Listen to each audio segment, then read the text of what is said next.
vocal cords.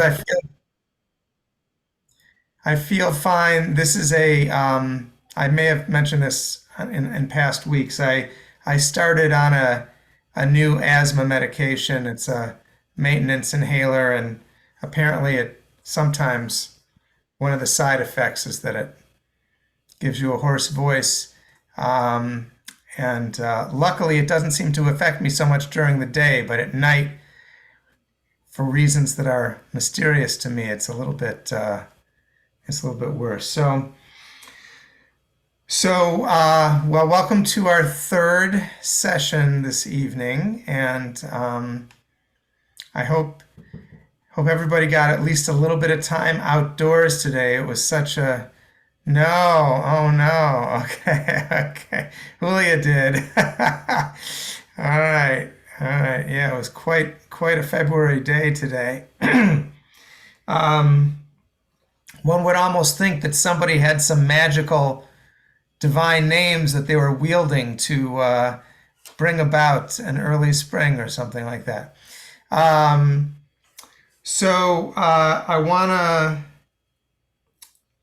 I wanna start. I forgot to read. I wanted to read this quote from Michael Strassfeld, Rabbi Michael Strassfeld. I was going to do it at the end of last week, and I totally forgot. So I think it will work just as well for me to read it to begin our session this evening. And I just think it captures one of the most important central Hasidic uh, emphases and innovations. Um, so Rabbi Michael Strassfeld says the following. Hasidism suggested that holiness can be experienced at any moment, not only on Shabbat or moments when doing religious activities such as praying or studying Torah. This notion is called by scholars and also by Hasidim, I think, avodah shebegashmiut, service through material existence. The tradition often viewed the spiritual and the material, or the holy and the ordinary, in perpetual tension with each other, or as in perpetual contrast with each other. The material was often seen as a temptation leading us away from the true service of God. Hasidism's emphasis on joy was rooted in a much broader worldview, rejecting the asceticism of earlier Jewish mystics. It fully embraced the notion that the divine is embedded in everything. Therefore, the holy was not just accessible when fulfilling one of the 613 commandments. Holiness was not found just in extraordinary moments, but in ordinary moments as well. A conversation with a friend, an unexpected smile, a beautiful flower, or a moment of insight all had the potential to connect us to the wholeness underlying the universe. Touching holiness came not by rejecting the material, but by embracing it. In this way, Hasidism is very modern in its orientation to the world by broadening the definition of the sacred. So that's what Michael Strassfeld's encapsulation of the big takeaway from Hasidism. So last week we talked a lot about the Ba'al Shem Tov, a lot about his life, and a little bit about his teaching. And so tonight we're going to try to actually work our way through three, we'll see, it's ambitious, but three other important Hasidic personalities from, near the beginning of the Hasidic movement.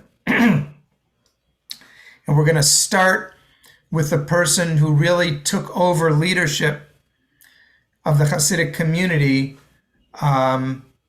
with the death of the Ba'al Shem Tov, Rabbi Dov Bear, the Maggid of Mezeritch. So a Maggid, I think we mentioned this last week too, rabbis did not really give sermons. until quite recently in Jewish life. This is quite a modern thing for a rabbi to give a sermon. But a Maggid, that was the job of the Maggid, to show up in a town and come to the synagogue on Shabbat or the holiday. And the Maggid is the one who would weave together different strands of Jewish tradition and create an original sermon. So he was a Maggid, Dov Bear, and he was also an ordained rabbi. He had very highly developed executive functioning. So he was the person who saw the potential to take the teachings of the Ba'al Shem Tov and spread them throughout the Jewish community all over Eastern Europe. That was not something that the Ba'al Shem Tov seemed to be focused on or concerned about or aspiring to. But Rabbi Dov Bear, he saw what could be possible. So he was, yeah. Excuse me, what year are we talking about? Is this the 1800s? No. It's still the 1700s. So Wow. Yeah. He was born in 1704. So he was just a little bit younger than Ba'al Shem Tov, but not much, just 6 years younger. So Wow. he was basically contemporary of the Ba'al Shem Tov, and he lived 12 years earlier, or 12 years longer. He died in 1772. So we're talking about the Ba'al Shem Tov died in 1760.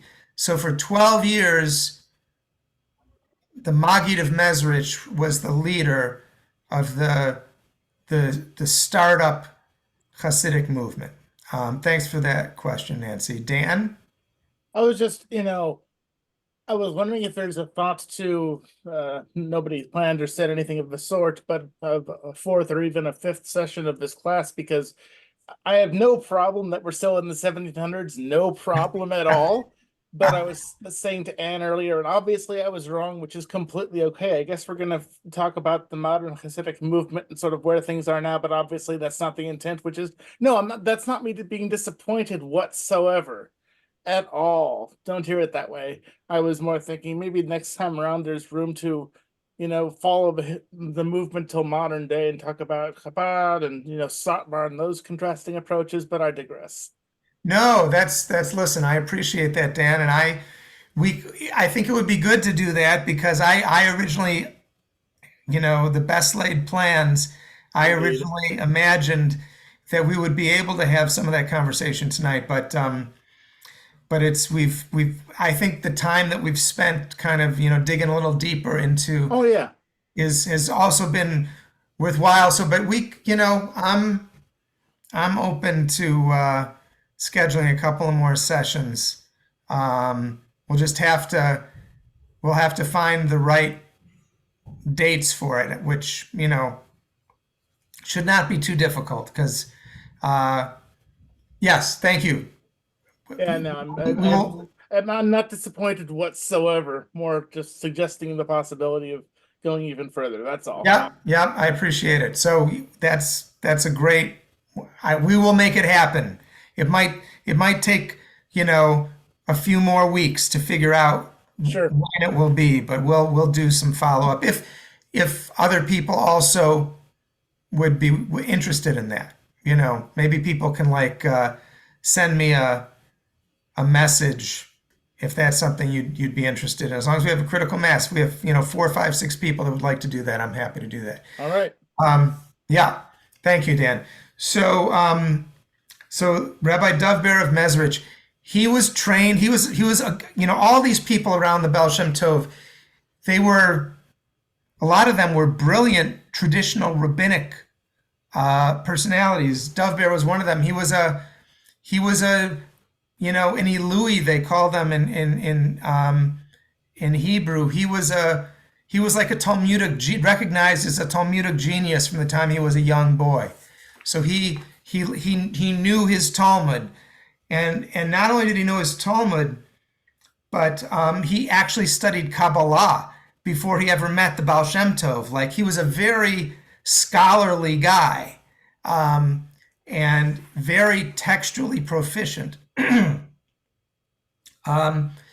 He was also very into asceticism, like a lot of Kabbalists of the day were. That was, the idea is that, you wanted to separate yourself, as Michael Strassfeld talked about, from the material level of existence as much as possible. The Kabbalists in particular were concerned about this. And so he had very strict regimens of fasting and other kinds of ascetic practices. And in fact, people speculate he had all kinds of physical weaknesses, and people think maybe this came about because he was so dedicated to depriving himself in a variety of ways because he saw it as a problem. And he actually went to the Ba'al Shem Tov initially because he had weakness in his legs and he was looking for a healer. And again, the Ba'al Shem Tov had a reputation as a Ba'al Shem, as someone who could heal people with herbal remedies and maybe with the use of different kinds of religious magic. So this meeting that Dov Bear has with the Ba'al Shem Tov is this kind of mythic encounter, and there are lots of stories about it, and nobody really knows exactly what happened. But he emerged from this conversation with the Ba'al Shem Tov as a committed disciple. Hi, Dave. As a committed disciple of this was going to be his teacher. And that's a very strong statement coming from someone who was as learned as Dov Bear was. But the Ba'al Shem Tov had a different kind of learning. He not that he couldn't talk text with people, but that was not his strongest suit. He had another kind of insight. So one of the first things the Ba'al Shem Tov said to Dov Bear is you don't have to be depriving yourself in this way. That's not what God wants. You should be pursuing what brings you joy in life, and you should be pursuing wholeness, and you don't have to deprive yourself. And Dov Bear embraced this whole new vision for what a religious life could be about. So Dov Bear was he had a very powerful intellect, and he brought that to the Hasidic community. He was very into metaphysics, and he was very into theory. And the Ba'al Shem Tov was very kind of practical and pragmatic and, hands-on. And he would offer advice to his disciples of, how to make changes in their lives that would bring more meaning and satisfaction. But Dov Bear wanted to go meta. He wanted to be able to talk about, in a theoretical sense, why what the Ba'al Shem Tov was teaching about was so effective. And of course, Dov Bear understood and, believed and knew that it was all to be found in Jewish tradition in one way or another. And it was just a matter of figuring out, what strands of Jewish tradition to weave together to create kind of a theory of Hasidic spirituality. And that's what Dov Bear, so Dov Bear really did two primary things for the Hasidic movement. He began this process of creating a theory of Hasidic spirituality that was written down, and he was an organizer, and he pulled together the best and the brightest rabbinic minds that he could find in the area, and these young, brilliant rabbis were all attracted.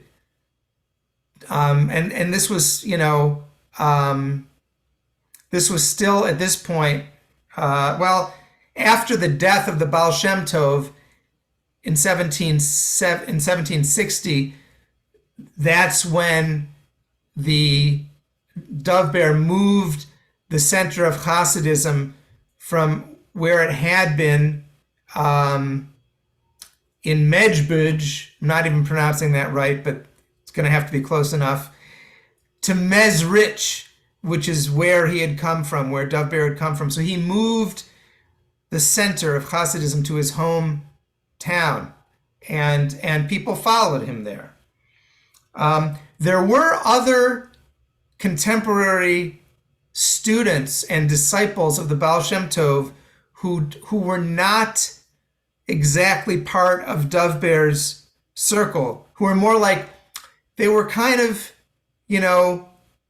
competitors of, not in a strident way, but there was another guy named Jacob Joseph of Polnoya, and he had been a disciple before Dov Bear, and he was the first person who kind of moved into leadership, and he only lasted about 6 months. And it was clear after that the other, most of the followers of the Ba'al Shem Tov thought Dov Bear should be the new leader. So he took fragments of the Ba'al Shem Tov's counsel and expanded them into doctrines, and he wrote about them. And he connected them with simplified and psychologized Kabbalistic teaching. So he went to Kabbalah, which he knew pretty well, and he found principles that supported what the Ba'al Shem Tov had taught. So if the Ba'al Shem Tov, for example, taught about the value of uplifting distracting thoughts in prayer, what are called strange thoughts in Hasidic terminology, Dov Bear taught that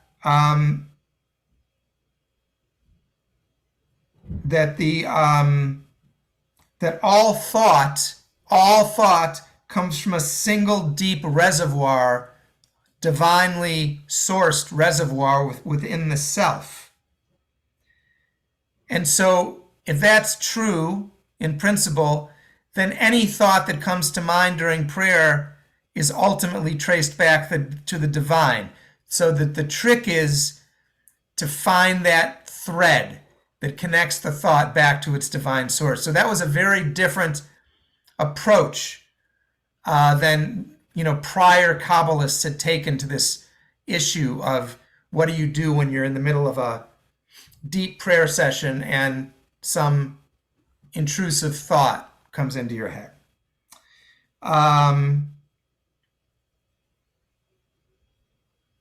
So this explanation of thought, how it all had a single source within each person, was seen as a kind of microcosm within human beings that was similar to the emergence of the sfirot in the cosmic sense of God coming into existence from within the hiddenmost levels of the Godhead.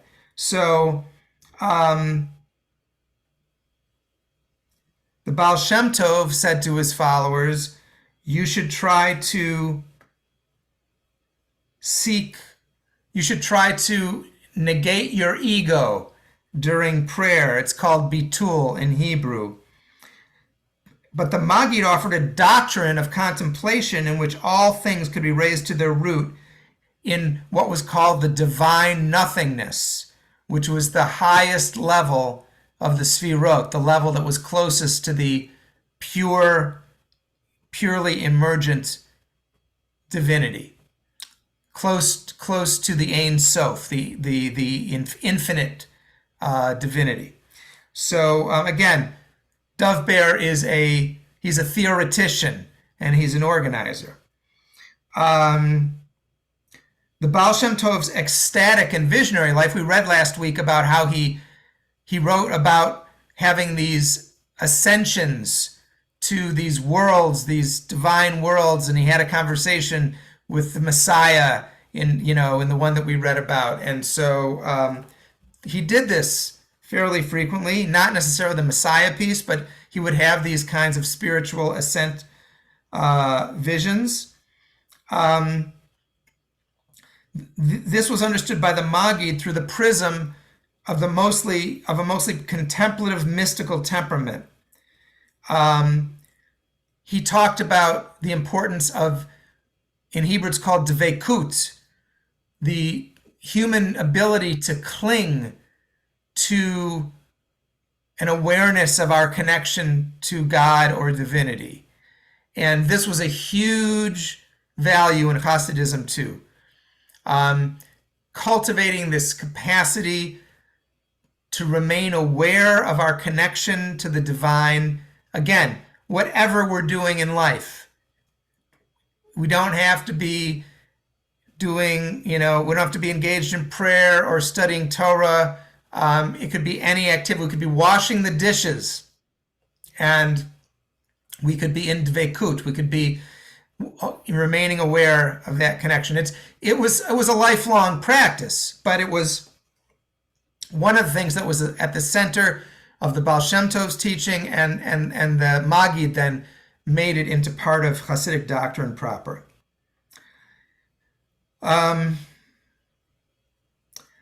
He admitted that the divine commandments were special vehicles that could be, have an effect on, the inner journey of a Jewish person.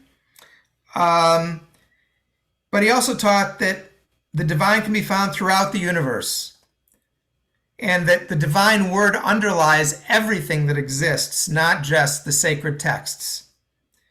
All things that physical and spiritual could become channels through which God's creative energy might be uplifted and returned to its source.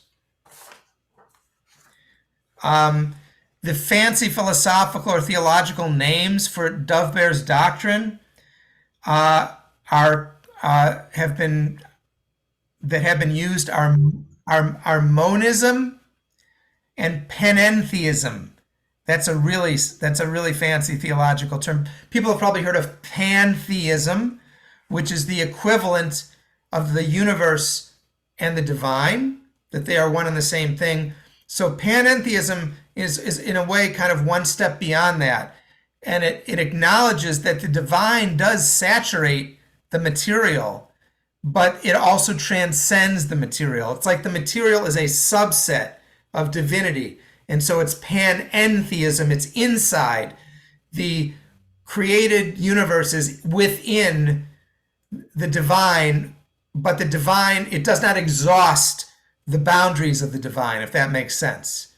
So that is how scholars have described Dov Bear's theory of Hasidic spirituality. For Dov Bear, the devotee who comprehends and can embody the system becomes a living bridge between the oneness of all existence and the pulsing energy that flows from within the unity of the divine outward to all the rest of existence, and sustains each creature and each soul and every moment in time. So it's possible for a human being to actually function as a bridge between this ultimate source of existence and all the specific categories and levels of existence that we experience. But most people maybe can't do this. Only a very few people are capable, and those people, we talked about this last week too, those people are called tzaddikim. A tzaddik, or they also might be called Rebbe. They are these, rarer individuals that have the spiritual capacity to bridge from the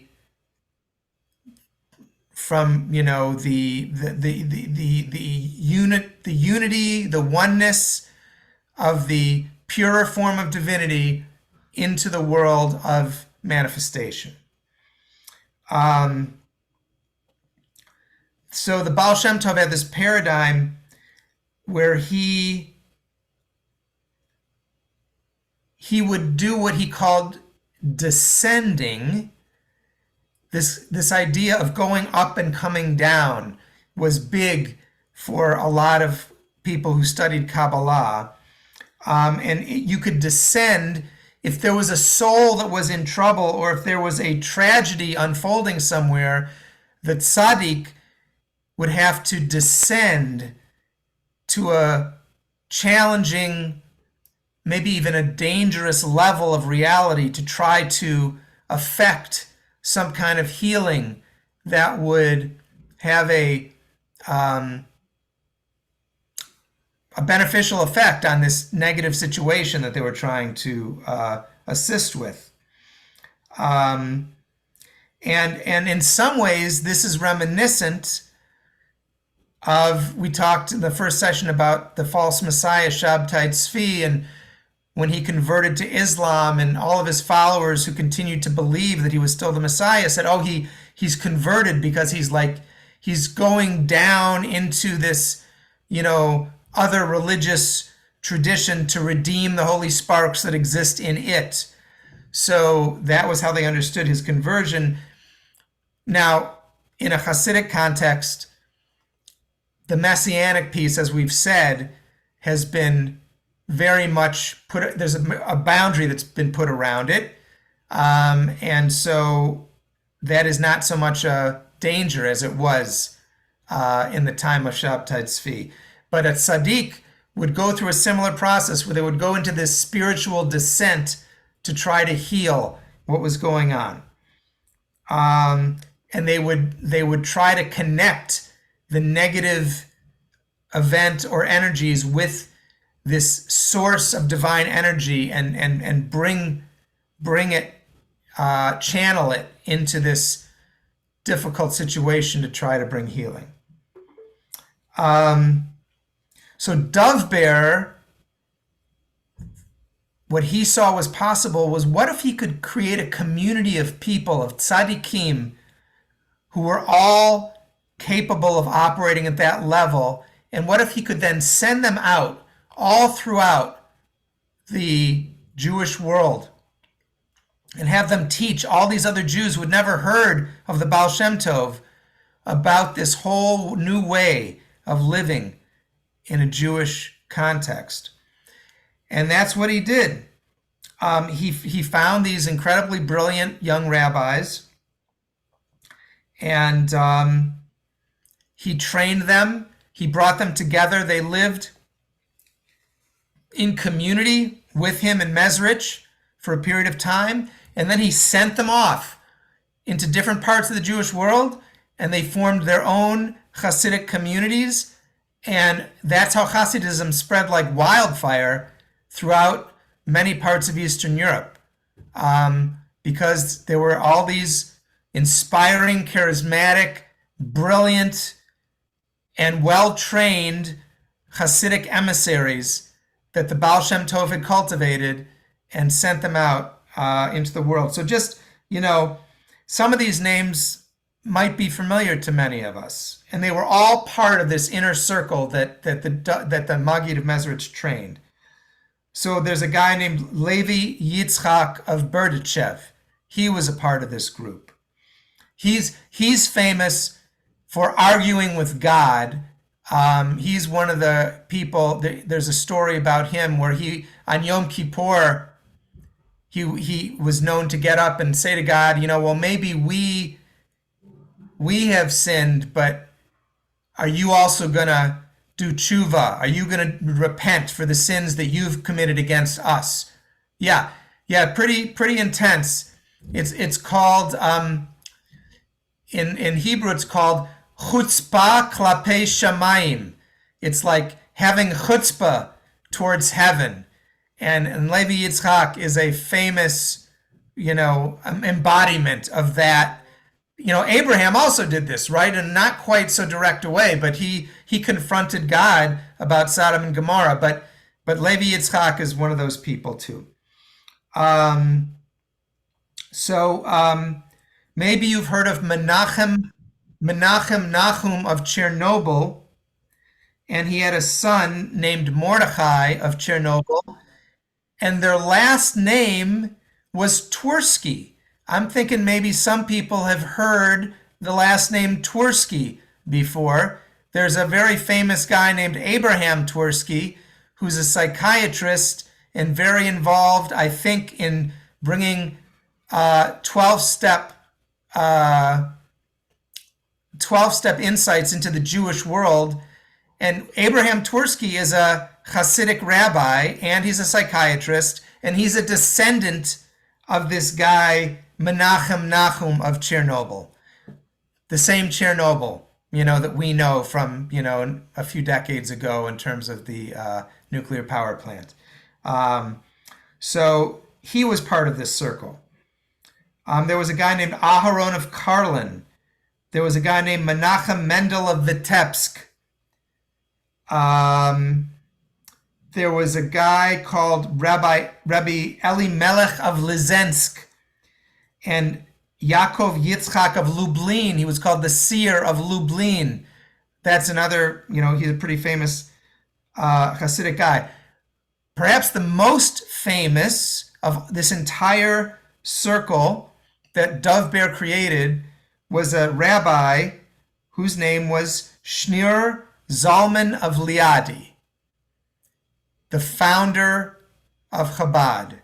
He was a student of Dov Bear's, and he was probably the most famous and the most impactful of Dov Bear's disciples in terms of what he was able to accomplish. So we're going to turn to his life, but I just want to see if anyone has any questions first about, we covered Dov Bear pretty quickly, but he's a very critical figure in the development of Hasidic Judaism. Okay. Well, if a question about Dov Bear emerges, just raise your hand and we will talk about it. Okay, so we're going to move now. Again, there's a whole generation of people we could talk about. We're going to talk about Shneur Zalman of Liadi because he's probably, certainly from our perspective, the most impactful person, the most impactful student of Dov Bear of Mezeritch.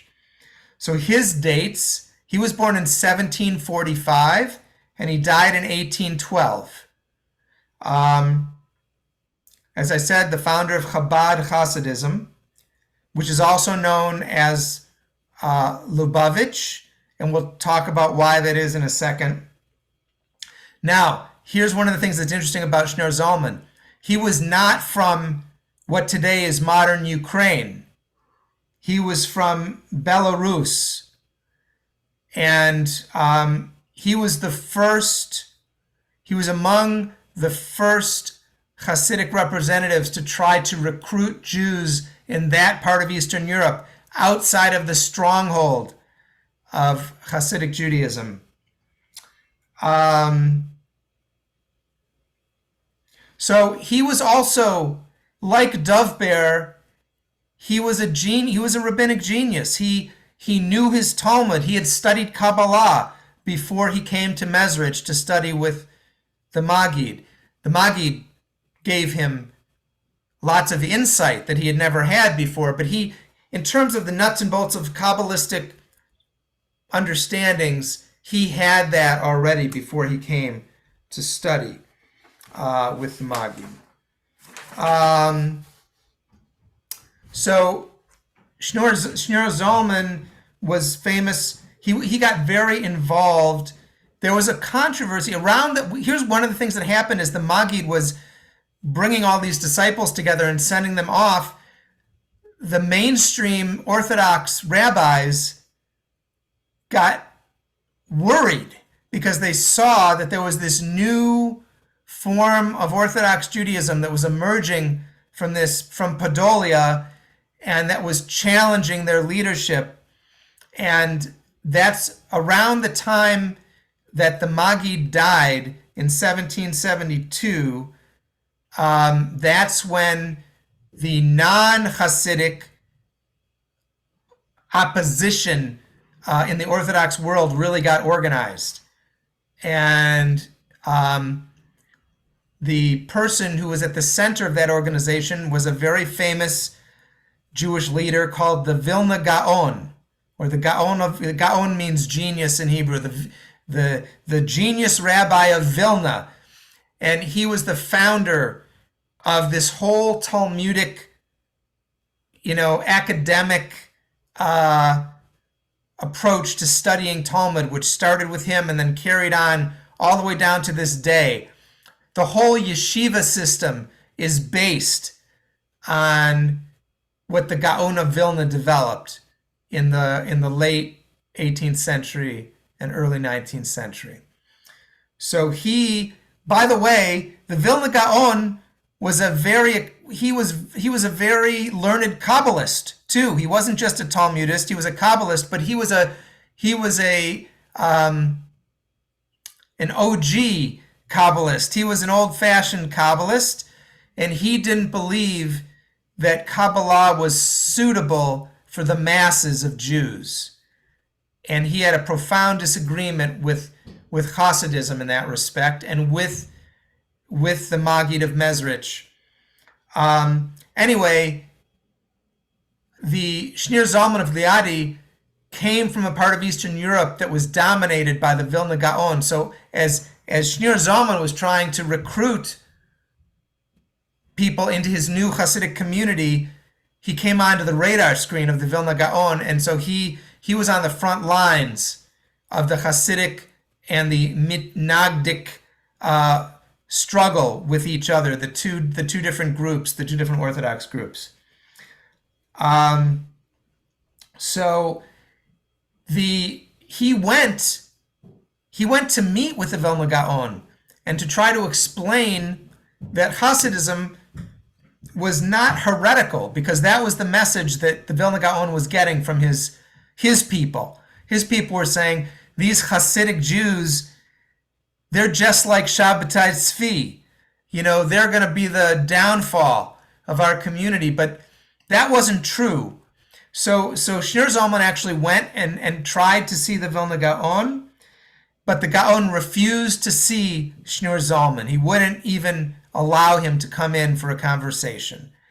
And not long after that, Shneur Zalman, there was a debate set up between a Hasid and a traditional rabbinic leader, and Shneur Zalman was the Hasidic representative. And the Hasidim were accused of showing contempt for traditional Torah scholars. And they were accused of this wild behavior. I think we mentioned last week how in prayer sometimes they would get very physical, and Dan very generously connected us with some video of some Hasidic Jews dancing. So physicality was a very important part of Hasidic prayer, and they were accused of, flouting traditional Jewish norms in prayer.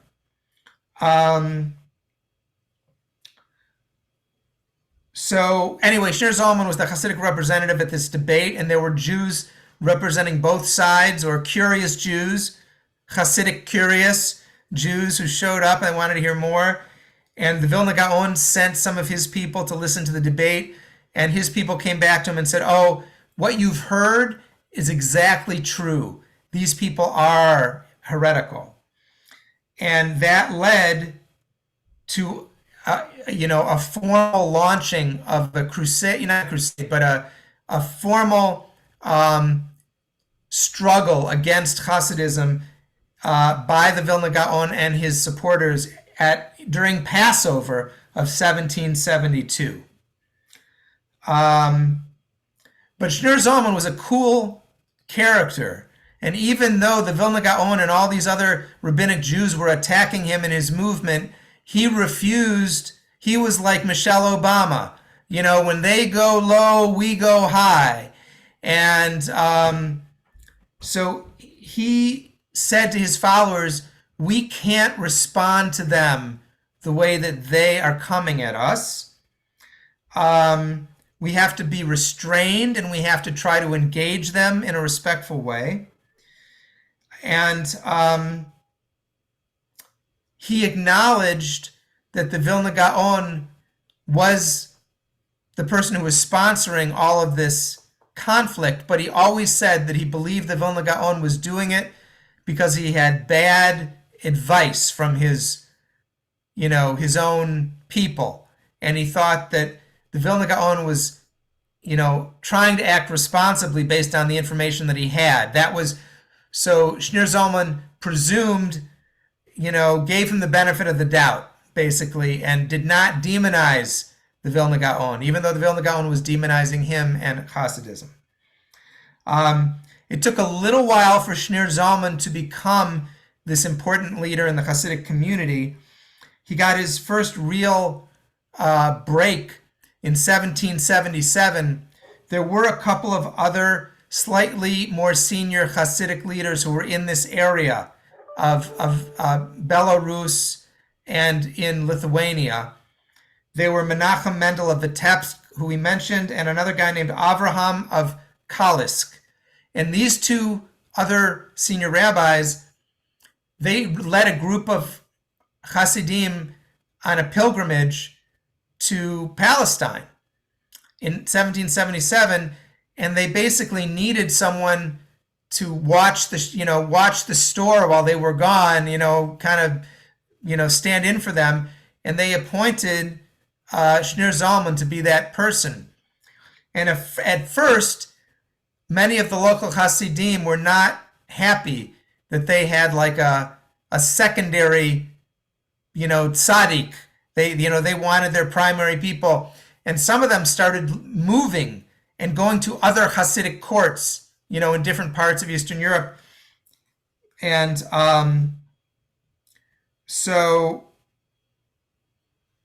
that was something that he had to overcome. He had to overcome this sense that he was like a junior member of the club, and that he didn't have what it took to be like the real deal tzaddik. But eventually, he won people over. And as he was coming into his own as a leader, this was like the height of early Hasidism. And, Jews everywhere were becoming very excited about this new movement. He had to think about, so being a tzaddik was complicated. And different tzaddikim took different stances towards what their relationship to their followers, to their Hasidim, was going to be.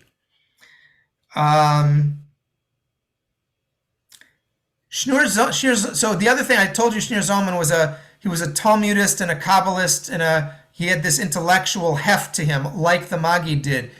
And he did not believe, as some of his fellow tzaddikim did, that his role was to be a bridge between God and his followers. That was one of the, as Hasidism was burgeoning, a lot of these young tzaddikim took on the role of being kind of like Moses to their followers, that they were going to be the ones who were going to be kind of the direct conduit to the divine, and their followers would get, all of the learning would come through the tzaddik, and the followers would not try to have the direct connections that the tzaddik had. But Shneur Zalman did not see himself in that role, and that he was very unusual among Hasidic leaders of the time in that respect. He thought every Jewish person, it was their own responsibility to develop their own connection to God, to divinity. He also, Bob, please. Maybe this question is premature, but to what extent do these concepts, panentheism, the tzaddik being a bridge to the Ein Sof, persist in modern Lubavitch, Chabad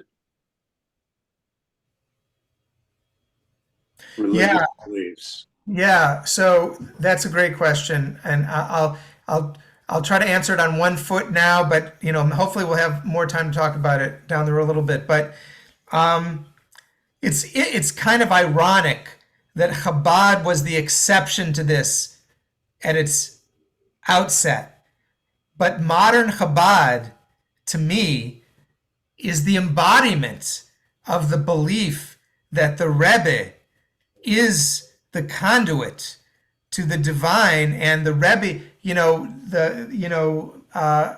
Menachem Mendel Schneerson was exactly this kind of personality to his followers, right? People would bring, he would bless people's money, and he would hand out dollar bills, and people would bring them their little pieces of paper that he would keep and say a prayer over, and he was seen as kind of a supernatural figure. Not kind of. He was a supernatural figure to people. He could do things. People believed that he could disappear and reappear at far distances. And so I think modern Chabad has moved quite far from where it started out, although it is very much in consonance with other forms of early Hasidism. So that's one thing. The panentheism is a good question. I think it probably varies from person to person, but the early, like Dov Bear and his followers, and we're going to see a couple of texts, I hope, before we finish tonight. They believed that everything was ultimately, the substrate of everything was God, and nothing had any independent existence ultimately.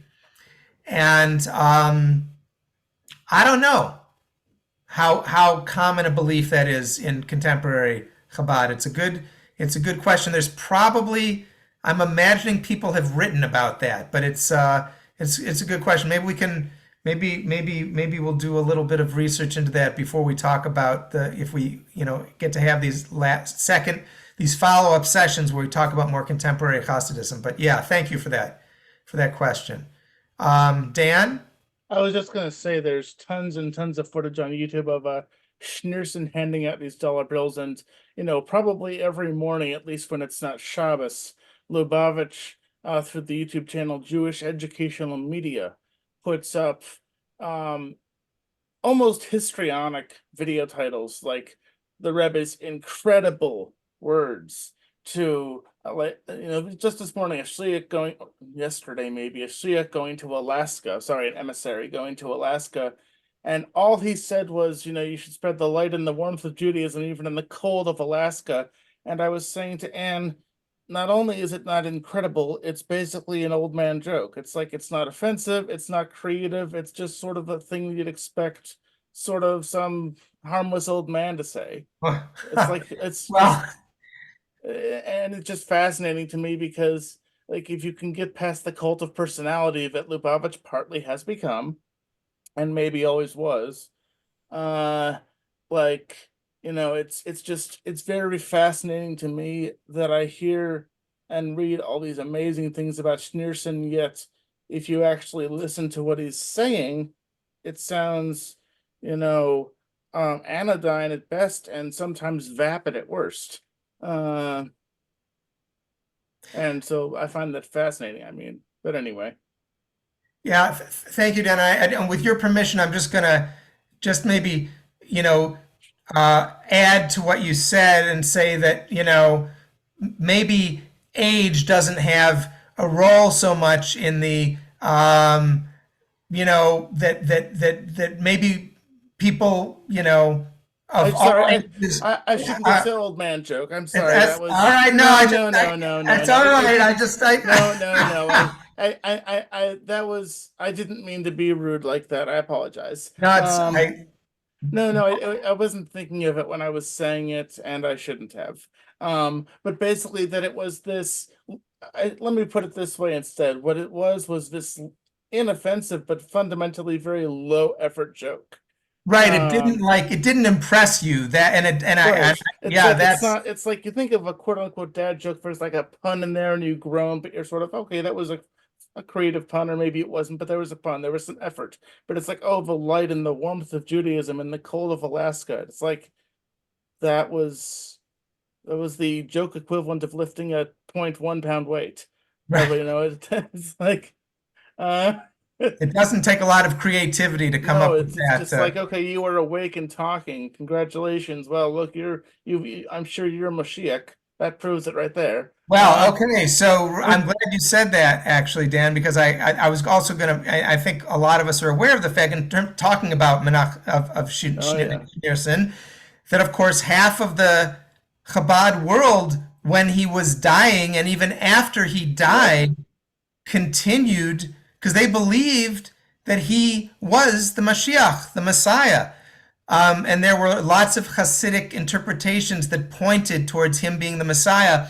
And I think sociologically, it's a fascinating study because you can see what happened, with Jesus, right? It was reenacted in our own time with the Rebbe, where Yes. there was a deep belief that he was something, and no matter how things unfolded, his followers who were devoted to that belief would create a narrative that would allow that belief to continue to exist in their own minds and hearts. Coming And to so, fruition. Oh, sorry. yeah, I go was ahead. gonna say the that amazing story a few weeks ago of the Chabad secret tunnel.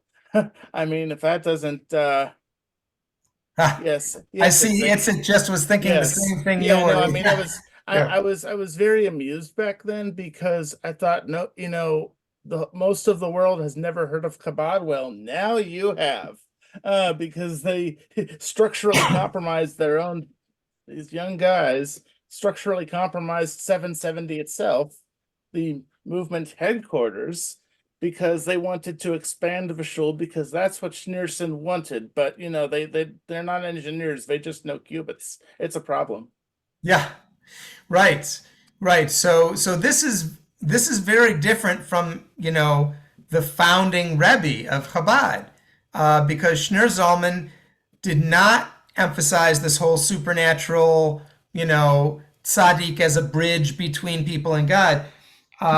But, and this is also interesting, his followers were they weren't they weren't happy that he wasn't willing to play the role of tzaddik in the way that they knew other tzaddikim were playing that role. They wanted him to be their supernatural, bridge between them and God, and they clamored for that, even though. And so what he found himself forced to do was to come up with a compromise. So his compromise looked like this because he felt like if he didn't come a little way towards meeting their demands, he felt like they wouldn't stick with him. So he said he would not make a commitment to fulfill their earthly needs like his fellow tzaddikim were committing to for their own followers, but he was very willing to listen to them and to give advice to them. That was his position. So very respectable position to take, I think.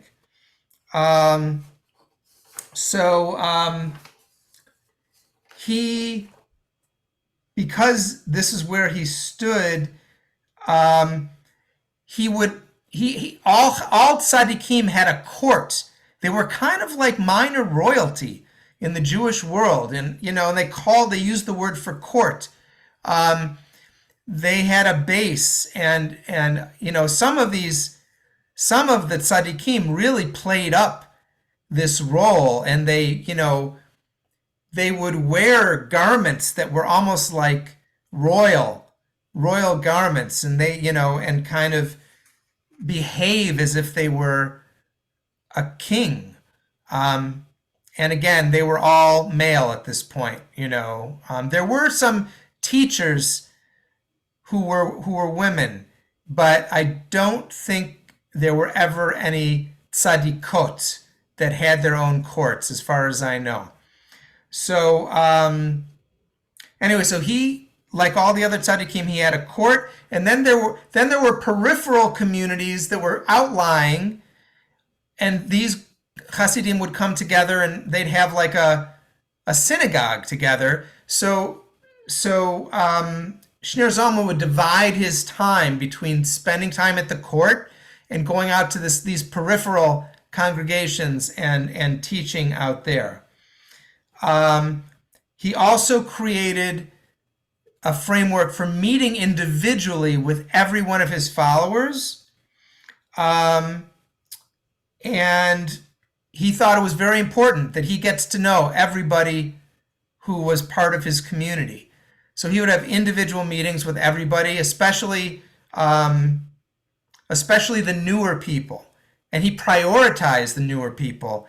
When someone new would come in, if he didn't have time to meet with everybody, the people who were more veteran members of his community would have to do without their meeting with the Rebbe, because he was going to make sure to meet with the new people of the community.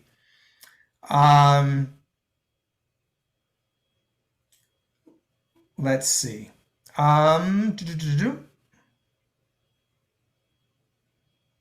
All right.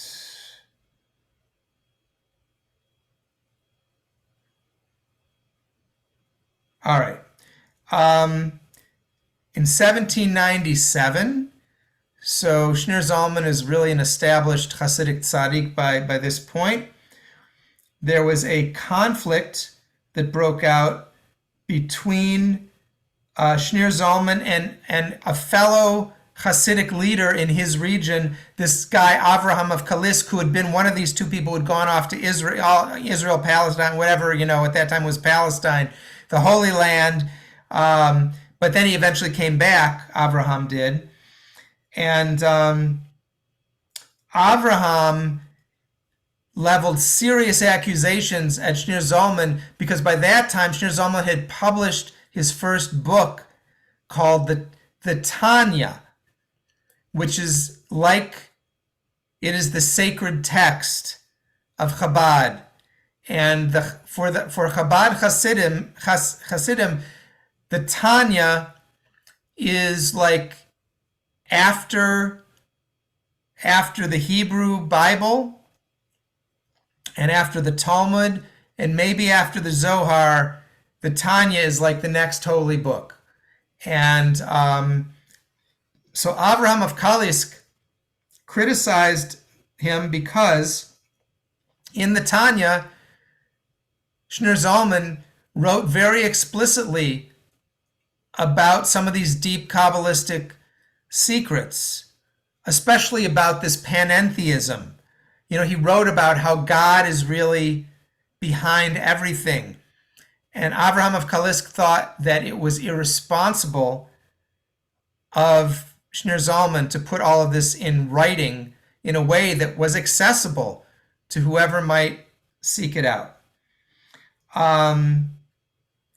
So in response to this criticism, Avraham also attacked Shneur Zalman. He criticized the way he organized his community. He criticized the way he was being a tzaddik. It was a full-on frontal attack, which is crazy because it was at the same time that the opposition, the mitnagdim, were also in the midst of attacking. So what was going on, I'm not sure. But Shneur Zalman defended himself against Avraham of Kalisk.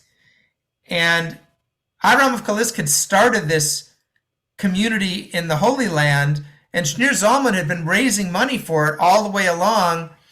And Shneur Zalman said to Avraham, if you don't back off, I'm going to stop sending money to your community in the Holy Land. So just leave me alone. Steve, Yeah, Nancy, go ahead. I'm a little confused.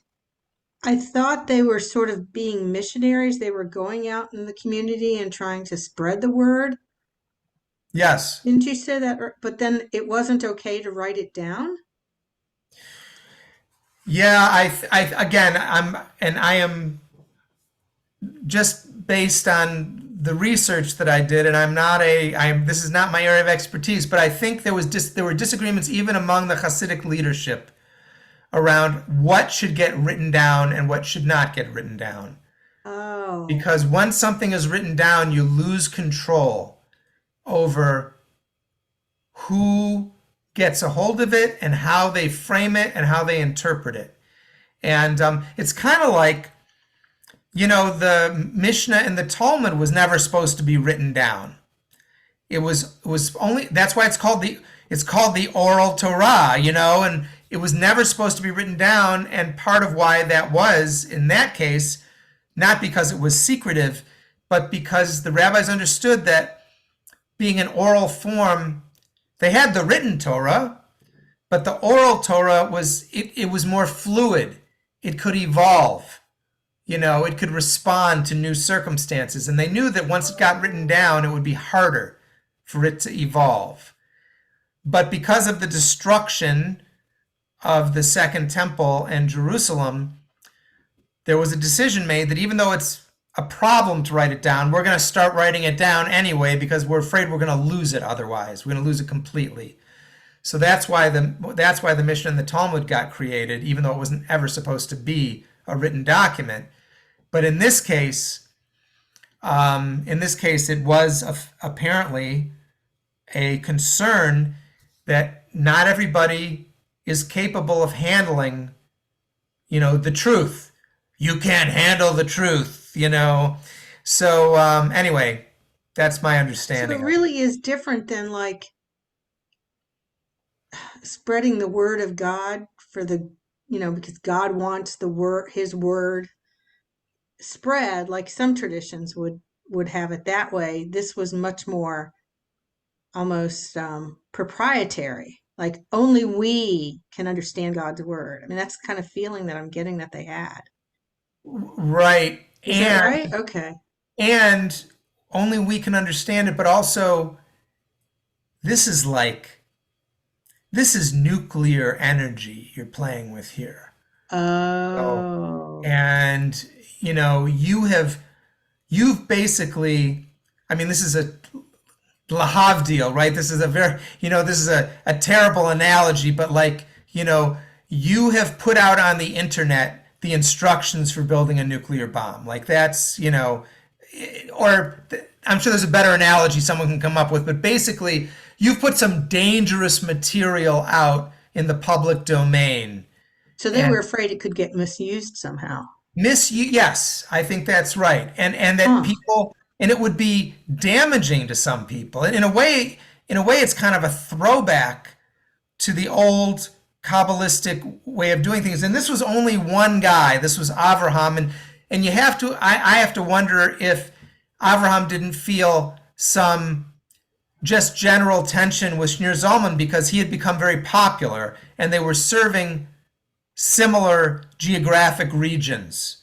And so, maybe he was trying to build up his own community and tear down Shneur Zalman, and, it was like a competitive thing. I don't know. Yeah, they were human beings after all. They were human beings. Right. So, yes. Thanks. Thank you. So,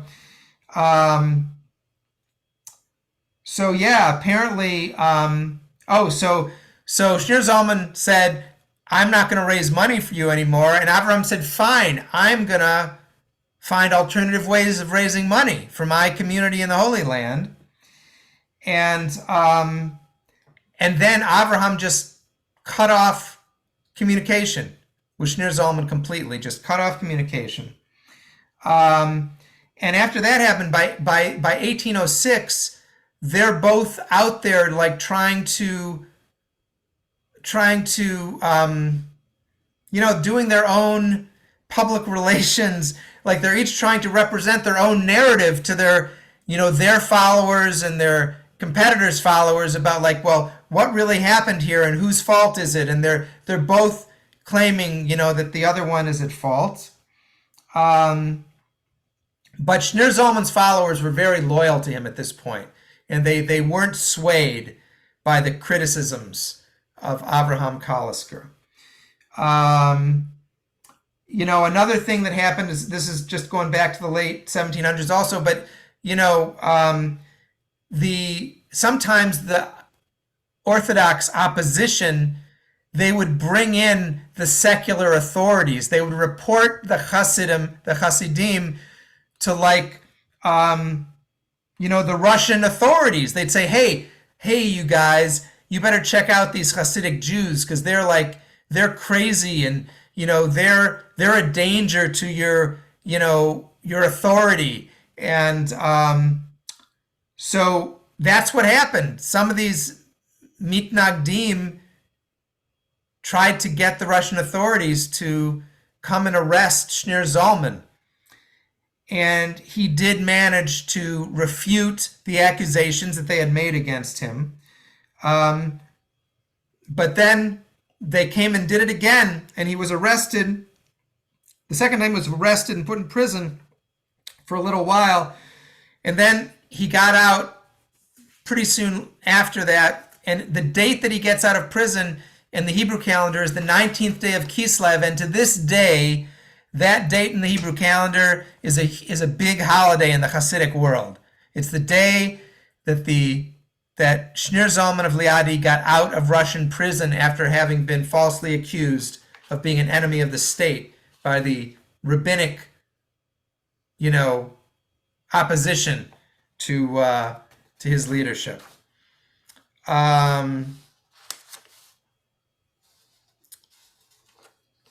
This, I also found this fascinating. During the Napoleonic Wars, Shneur Zalman supported the Russians against Napoleon because he was afraid that if the French conquered Russia, they would emancipate the Jews and the Jewish connection to tradition would be weakened. And you know what? He was probably right about that. I mean, it didn't come to pass because ultimately the Russians didn't lose. But we know what happened in France. That was the beginning, of all the modern dilemmas that we talk about all the time in Recon 101. It was like, Napoleon was a big part of that, where he said, you can be Jewish as individuals, but I need you to be collectively part of French society and not only identify with your Jewish subculture. And Shneur Zalman understood that that's what Napoleon stood for, and he was terrified that Napoleon was going to win. And actually, Shneur Zalman left where he was living because of the advance of Napoleon's armies, and as he and his family were looking for a safe place to be, he died on the road. So he died in 1812, fleeing from Napoleon. Lila, just one more thought, and then share what you have to share. After his death, after Shneur Zalman's death, there was a fight, of course, among his disciples about who was going to be the next Rebbe. And he had a son whose name, interestingly enough, was Dov Bear. I'm sure it was after the Maggid that he named his son. And then he had a chief disciple who was Aharon Halevi Horowitz. And most of the Chabad Hasidim ended up following the son, Dov Bear, who then moved the court of Chabad to a town called Lubavitch, which is why they're called Lubavitchers, because they moved to Lubavitch after the first Rebbe passed away. Lila. when you use the word emancipated, the Jews would be emancipated. What do you mean by that?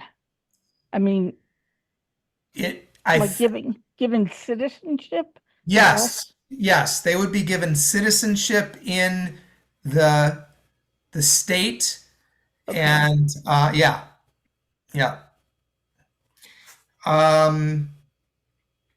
The other thing, just so we've been talking about Menachem Mendel Schneerson, the last Rebbe. So just think about it. It's probably occurred to many of you already, but his last name was Schneerson. So the son of Schneer Zalman took the surname Schneerson because he was in fact the son of Schneer, and after him, all of the Rebbes were called Schneerson. Even though the last Rebbe, Menachem Mendel, was not a descendant of the first Rebbe, like all the Rebbes before him, he was married to a descendant of the Rebbe. There's this interesting story that I'll have to review about how he ended up taking the name of his wife's father. But that's where Schneerson comes from. Okay. A little bit about his book, the Tanya. We've talked about how Schneer Zalman, like the Maggid, was a systematic thinker and a deep thinker, and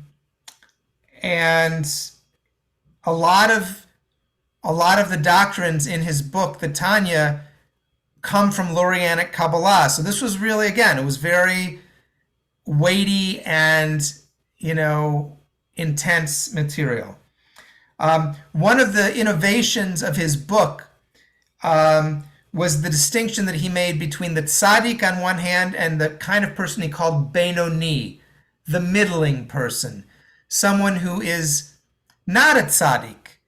And basically he wrote the Tanya for that category of human being, for someone who's not a tzaddik, but who is a normal, person of normal spiritual and religious capacity. And the book was meant to help people grow who were in that middle category. The tzaddik was someone who was completely purified, but the Benoni was not in that category. The Benoni is able to keep all the commandments, but still struggles with earthly desires. Again, some of this language is a little bit counterintuitive based on earlier stuff we've heard about Hasidism. But again, we've talked about how Schneer Zalman was a little bit, in his intellect, he was criticized by a lot of other Hasidic leaders because he was too intellectual. Because that was something that initially the Ba'al Shem Tov really tried to get away from. Lila, I'm sorry, did you have another? Oh, okay. Let's see. So this distinction between the Benoni, the middle, the average person, and the tzaddik reflected Schneer Zalman's desire to make the path of Hasidism accessible to everybody in the community, even though the path had significant demands and required significant spiritual effort. The role of prayer with proper intention is very important. And he emphasized the different powers of the soul, which were also connected to the Sfirot, Chokhmah, Bina, and Da'at, wisdom, understanding, and knowledge. And if you take, I think we've talked about this too, the first letter of each of those Sfirot, you get the word Chabad. That's what Chabad stands for. It's an acronym for Chokhmah, Bina, and Da'at, and that's where it comes from. Schneer Zalman's view of God embraced both the notion of radical immanence, which denied all independent existence to the world, and whose essence was, in Hebrew, bitul hayesh, the annihilation of material existence, and hafichat ha'ani la'ayin, the making of the ego into nothing. Because that was that was reality at its deepest level from his perspective. At the same time, because the divine transcended the world as well as filling it, there was still value to worshiping the divine through Torah and through the commandments.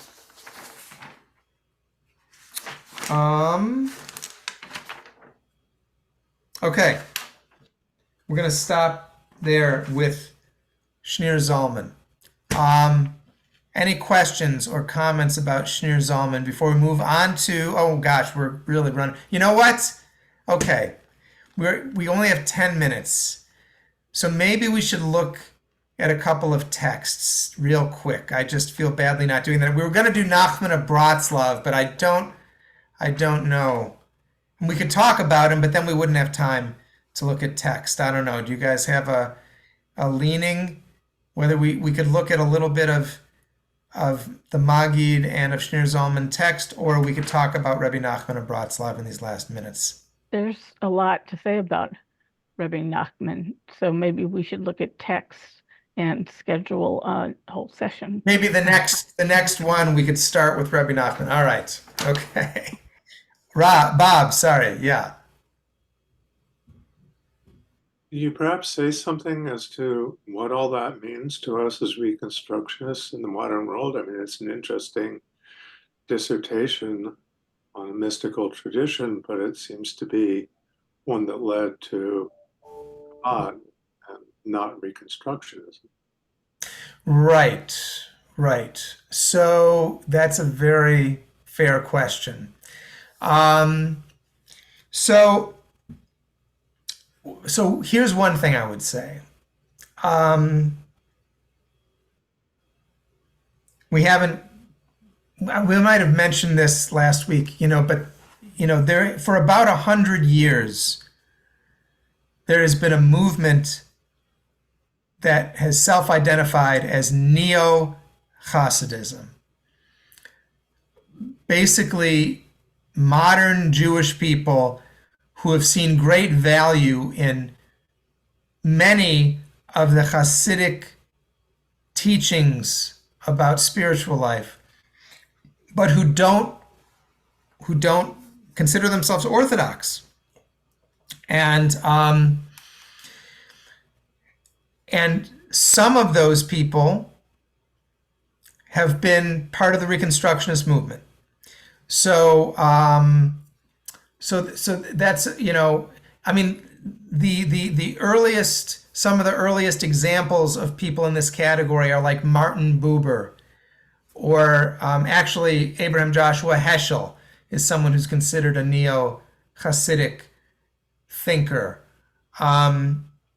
There's another guy who is less well known, whose name is escaping me at the moment, but he was unfortunately someone who was murdered in the Holocaust. But he really wrote maybe the earliest neo-Hasidic kinds of texts where he was trying to draw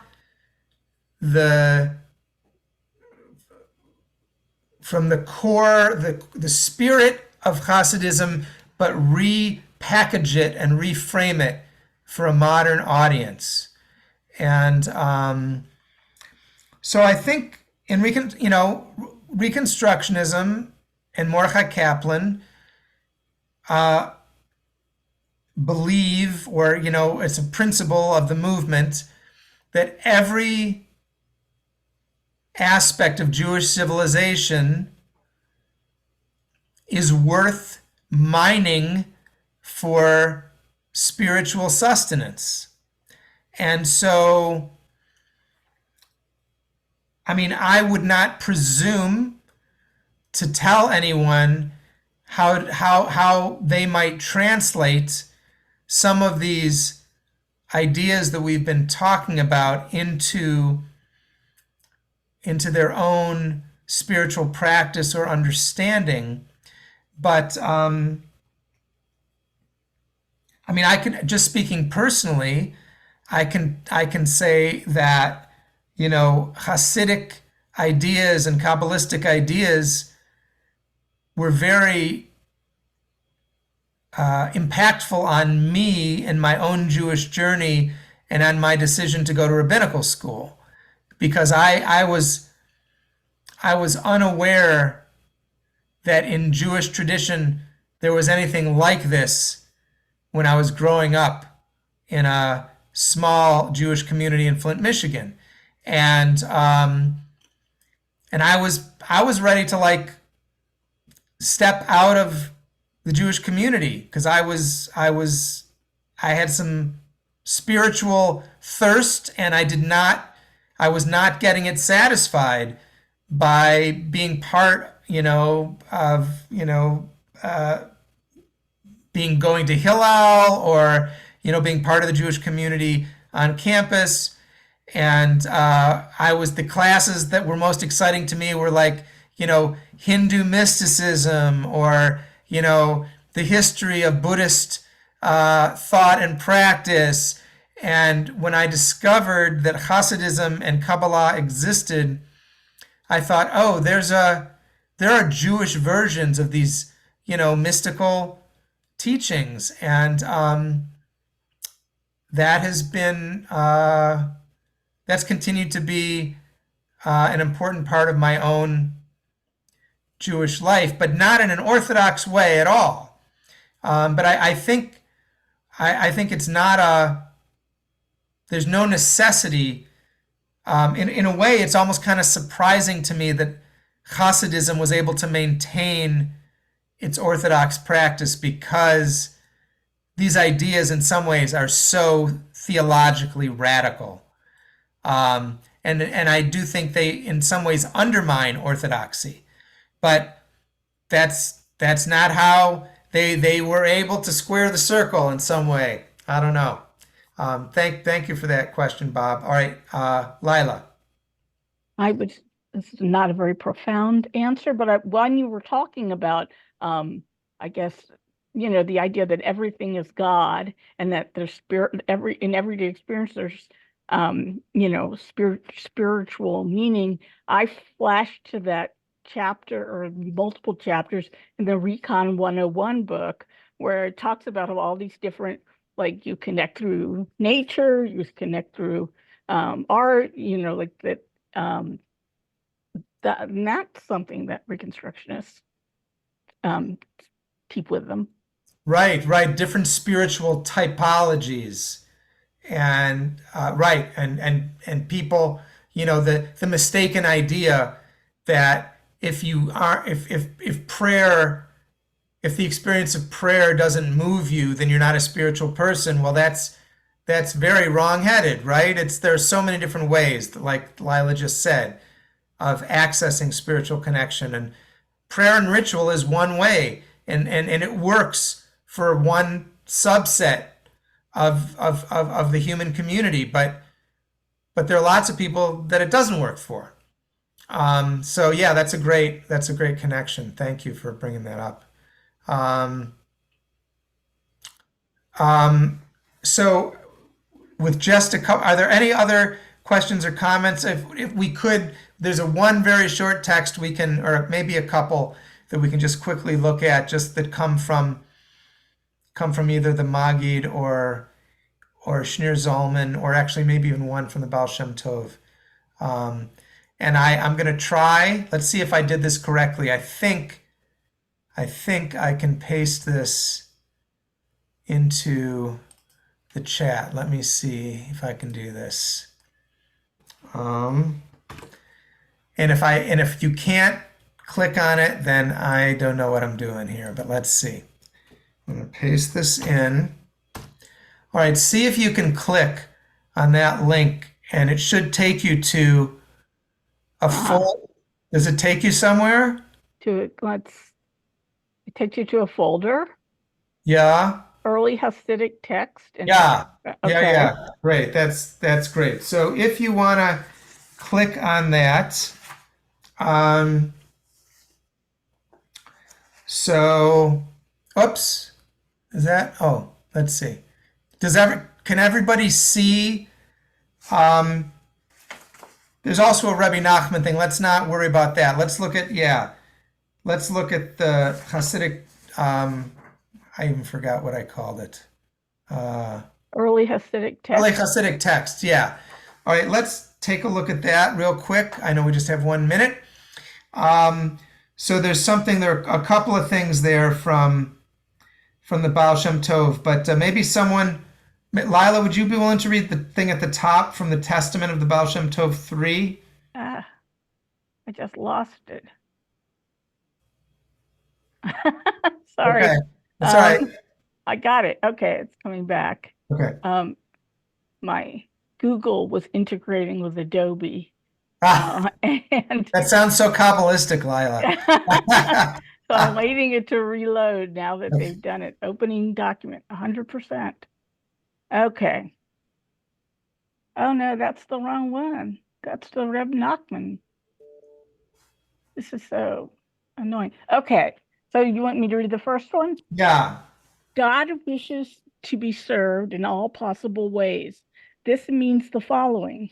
Sometimes one may walk and talk to others and is then unable to study Torah. Nonetheless, you must attach yourself to God and effect Yehudim unifications.